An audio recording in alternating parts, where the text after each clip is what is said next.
आता श्रावण महिना येणार, कोण सांगणार तुम्हाला येऊन अमके विधी करा, तमके विधी करा, हे करा ते करा.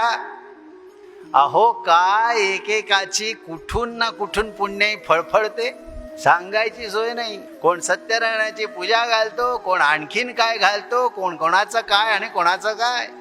कशाला विचलित होता? एका आत्मस्वरूपाकडे स्थिर राहा, हे मुमुक्षूंसाठी सांगणं आहे. उगीच इकडे तिकडे सगळ्या गोष्टी ज्या आहेत त्याच्या मागे तुम्ही लोक जातात म्हणून तुम्ही जाऊ नका. मन जर समजा भ्रमित केलं तर नाश तुमचा स्वतःचा आहे. मन विचलित होऊ देऊ नका. एका ब्रह्मतत्वावरती आपलं लक्ष स्थिर करा आणि सुखाने संसार करा. म्हणून आपल्या ऋषीमुनींनी, साधू संतांनी आम्हाला जिथे लक्ष केंद्रित करायला सांगितलेलं आहे ते हे परमार्थाचं ज्ञान आहे. सद्गुरू आपल्याला या सगळ्यापासून बाजूला करतात आणि एकाच गोष्टीकडे लक्ष केंद्रित करायला प्रवृत्त करतात.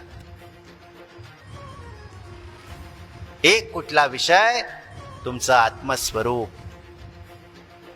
त्याची उपासना करा.